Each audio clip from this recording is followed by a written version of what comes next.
For better experience, please visit to the playlist section of our channel. There you will get all the content easily, topic-wise.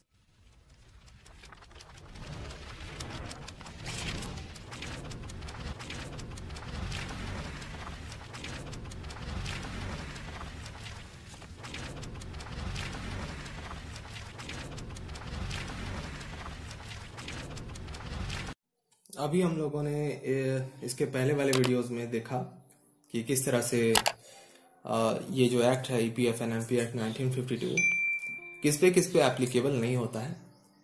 वो जो section 16 मैंने आपको बताया। अब आइए हम लोग देखते हैं सेक्शन 16A, जो कि कहता है authorising certain employees to maintain provident fund account. अगर जनरल में बात आपको बताऊं तो generally the account of every employee is maintained in the provident fund office.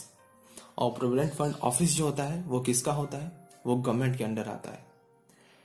लेकिन इस एक्ट में ईपीएफ एंड एमपी एक्ट 1952 में एक प्रोविजन दिया गया है, एक सेक्शन दिया गया है, सेक्शन 16, जो कि कहता है कि किसी भी एम्प्लॉयर, कोई भी एम्प्लॉयर अगर है तो वो चाहे तो खुद मेंटेन कर सकता है प्रोविडेंट फंड अकाउंट को अपने पास। An establishment may be permitted to maintain the PF account of its employees, अपने एम्प्लॉयज का, अपना जो खुद का एम्प्लॉयज है, एम्प्लॉयर का, उन एम्प्लॉयज का प्रोविडेंट फंड अकाउंट अपने पास मेंटेन कर सकता है सेक्शन 16A के तहत। लेकिन हाँ, उसके कुछ कंडीशंस हैं। मेंटेन करने तो देगा अपने खुद के एम्प्लॉयज का प्रोविडेंट फंड अकाउंट अपने पास, लेकिन उसके कुछ कंडीशंस भी मेंशन किए गए हैं सेक्शन 16A में। तो आइए हम लोग देखते हैं कि सेक्शन 16A कहता क्या है। An establishment may be permitted to maintain PF accounts of its employees if the following conditions are satisfied. क्या कंडीशन है? Employer along with the majority of employees apply करेगा एप्लीकेशन। किसको एप्लीकेशन देगा? Central government को। कहने का मतलब जो एप्लीकेशन एम्प्लॉयर दे रहा है सेंट्रल गवर्नमेंट को, उसमें मेजॉरिटी ऑफ एम्प्लॉयज का कंसेंट भी होना चाहिए। अगर एम्प्लॉयज खुद नहीं चाहते हैं कि मेरा एम्प्लॉयर मेरा प्रोविडेंट फंड को मेंटेन करे, तो सेंट्रल गवर्नमेंट क्यों उस एम्प्लॉयर को अपने एम्प्लॉयज का प्रोविडेंट फंड अकाउंट मेंटेन करने का इजाजत देगी? नहीं देगी। इसलिए एम्प्लॉयर अकेला अपने दम पर, अपने ऑन हिज ओन नहीं कर सकता एप्लीकेशन सेंट्रल गवर्नमेंट को। मेजॉरिटी ऑफ एम्प्लॉयज का कंसेंट लेना एकदम बिल्कुल आवश्यक है। और कौन से एस्टेब्लिशमेंट को ऐसा करने का इजाजत है? जिस एस्टेब्लिशमेंट में एटलीस्ट 100% एम्प्लॉयड हो।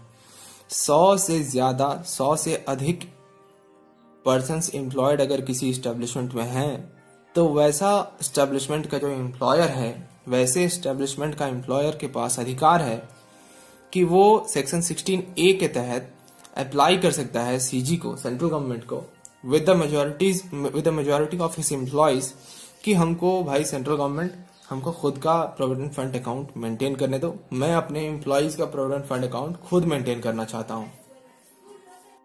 तो इस केस में सेंट्रल गवर्नमेंट चाहे तो central government may authorise the employer by order in writing, लिखित में ऑर्डर देगा सेंट्रल गवर्नमेंट, और वैसे एम्प्लॉयर को ऑथराइज कर देगा टू मेंटेन पीएफ अकाउंट।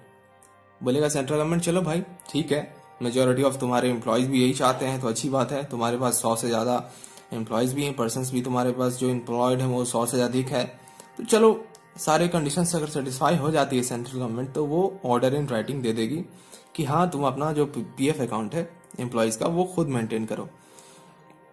लेकिन subject to terms and conditions as may be specified in the scheme. Scheme में स्पेसिफाई हो सकता है, कुछ शर्तों के साथ सेंट्रल गवर्नमेंट उसको मेंटेन करने को देती है। शर्त हम आगे पढ़ेंगे, चिंता ना करें, बेफिक्र रहें। No authorisation if the establishment has committed any default in payment of PF contribution। Provident fund का कंट्रीब्यूशन को पेमेंट करने में अगर एम्प्लॉयर ने कोई डिफॉल्ट किया हो तो इस केस में ऑथराइजेशन नहीं दिया जाएगा, सेंट्रल गवर्नमेंट उसे ऑथराइज नहीं करेगी। आगे बढ़ते हैं। कमिटेड एनी अदर ऑफेंस, किसी अन्य प्रकार का कोई ऑफेंस किया हो उस एस्टैब्लिशमेंट ने, तो भी सेंट्रल गवर्नमेंट उसे उसे नहीं ऑथराइज करेगी प्रोविडेंट फंड अकाउंट मेंटेन करने को। और ये जो पेमेंट का जो डिफॉल्ट है और कमिटेड एनी अदर ऑफेंस है, ये कब तक का चेक किया जाएगा? During 3 years immediately preceding the date of application। जिस दिन ये एम्प्लॉयर और मेजोरिटी ऑफ एम्प्लॉयज अप्लाई कर रहा है सेंट्रल गवर्नमेंट को, उस दिन से 3 साल पहले तक का देखा जाएगा कि कहीं उस एस्टेब्लिशमेंट ने कोई डिफॉल्ट तो नहीं किया है प्रोविडेंट फंड कंट्रीब्यूशन को पेमेंट करने में, या फिर कोई अदर ऑफेंस में तो इन्वॉल्व नहीं था वो एस्टेब्लिशमेंट। डेट ऑफ ऑथराइजेशन से 3 साल पहले तक हम लोग ये देखेंगे। ठीक है, ये तो था सेक्शन 16A का clause 1। Okay, sub section 1, sorry clause में कह रहा हूं, सब सेक्शन 1, सेक्शन 16A का सब सेक्शन 1 था ये। अब हम लोग देखेंगे सेक्शन 16A का सब सेक्शन 2 जो है वो क्या कहता है। अभी हम लोगों ने सेक्शन 16A(1) में देखा कि सेंट्रल गवर्नमेंट ने ऑथराइज तो किया एस्टैब्लिशमेंट को मेंटेन करने को अपना पीएफ अकाउंट एम्प्लॉइज का खुद, लेकिन कुछ टर्म्स एंड कंडीशंस के साथ, कुछ शर्तों के साथ। तो सब सेक्शन 2 उन्हीं शर्तों को बताता है। तो क्या शर्त रखे सेंट्रल गवर्नमेंट ने? शर्त ये है कि where establishment is authorised it has to, अगर किसी एस्टैब्लिशमेंट को ऑथराइज कर दिया जाता है कि बेटा तुम अपना एम्प्लॉइज का प्रोविडेंट फंड अकाउंट खुद मेंटेन करो, तो फिर उस एस्टैब्लिशमेंट को मेंटेन करना पड़ेगा accounts, provident fund account maintain करेगा as per the law, submit करेगा return, submission of return timely करते जाएगा, डिपॉजिट करेगा कंट्रीब्यूशन, मतलब एम्प्लॉयर कंट्रीब्यूशन, एम्प्लॉइज कंट्रीब्यूशन, उसको डिपॉजिट करेगा उस अकाउंट में, अच्छे से मेंटेन करेगा। ये सब को लिखना जरूरी था। देखो, हालांकि ऑथराइज करने के बाद तो ये सब तो करना ही है उस एम्प्लॉयर को, लेकिन अगर उसको लॉ में ना लिखे तो फिर एक लॉ में लूप होल बच जाता है ना। तो लॉ को जब हम लोग लॉ मेकर्स लिखते हैं, अच्छे बनाते हैं लॉ को, तो उस समय कोई भी स्कोप नहीं छोड़ते हैं, किसी भी तरह का स्कोप नहीं छोड़ते हैं ताकि कोई डिफॉल्ट कर सके, कोई लूप होल ढूंढ के उससे बच सके। इसलिए ये चीज यहाँ पे मेंशन किया गया है। प्रोवाइड करेगा फैसिलिटीज फॉर इंस्पेक्शन। इंस्पेक्शन कौन इंस्पेक्ट करने के लिए आएगा? इंस्पेक्शन जो फैसिलिटी है किसको प्रोवाइड करेगा? सेंट्रल गवर्नमेंट अपने ऑफिशियल्स को भेजेगा कि जाओ उस एस्टेब्लिशमेंट में देख के आओ कि वहां पे प्रोविडेंट फंड अकाउंट सही तरीके से मेंटेन हो रहा है या नहीं। पे करेगा एडमिनिस्ट्रेटिव चार्जेस। कौन पे करेगा? जिस एस्टेब्लिशमेंट को ऑथराइज किया गया है वो एडमिनिस्ट्रेटिव चार्जेस पे करेगा timely. Abide by terms and conditions, other terms and conditions को भी अबाइड करेगा as may be specified in the scheme, जैसा भी स्कीम में लिखा गया होगा।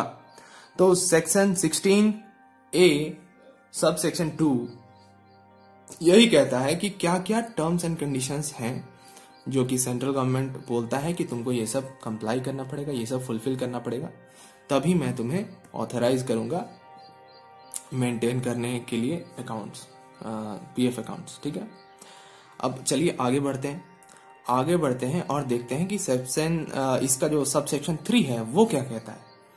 इसका सब सेक्शन 3 जो है वो कहता है ऑथराइजेशन में be cancelled by central government by order in writing. Central government अगर चाहे तो ऑथराइजेशन को कैंसिल भी कर सकती है।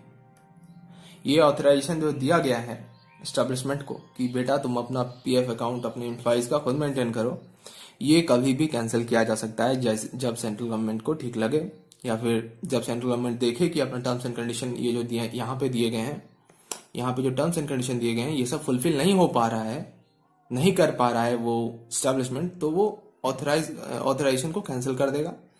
और कैंसिल करेगा कैसे? This is very important, in writing. Of course in writing ही रहेगा, है ना। If employer fails to comply, कब करेगा कैंसिल? ये बहुत देखने वाली बात है कि आखिरकार कैंसिल करेगा कब सेंट्रल गवर्नमेंट। तो एम्प्लॉयर जब फेल कर जाता है कंप्लाई करने से इन टर्म्स एंड कंडीशंस को, मैंने अभी बताया, और एम्प्लॉयर कमिट करता है any offence under the act, इस एक्ट के तहत कोई भी ऑफेंस अगर कमिट किया एम्प्लॉयर तो उसका जो ऑथराइजेशन है उसको कैंसिल कर दिया जाएगा। हालांकि एक चीज बहुत इंपॉर्टेंट है कि ऑथराइजेशन को कैंसिल करने से पहले, ऑथराइजेशन जब भी कैंसिल किया जा रहा है उससे पहले एम्प्लॉयर को reasonable opportunity of being heard दिया जाएगा। उसका बात को सुना जाएगा कि वो क्यों इन टर्म्स एंड कंडीशंस को यहां जो मेंशन किए गए हैं इन टर्म्स एंड कंडीशन को क्यों नहीं सेटिस्फाई कर पाया, क्यों नहीं फुलफिल कर पाया, और उसने ये ऑफेंस क्यों किया। ये reasonable opportunity of being heard जरूर प्रदान किया जाएगा एम्प्लॉयर को। अगर एम्प्लॉयर गलत होगा तो फिर उसका ऑथराइजेशन कैंसिल हो जाएगा।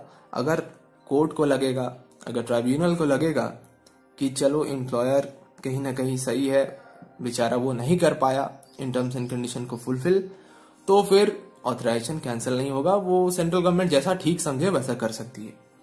तो यही था सेक्शन 16A, जो जिसमें कि 3 सब सेक्शंस थे, मैंने आपको बताया, और आपको काफी क्लियर हो गया होगा, होप सो। और चैनल को सब्सक्राइब करें, फॉलो करें हमारे सारे वीडियोस को, बने रहे हमारे साथ। Happy study, thank you.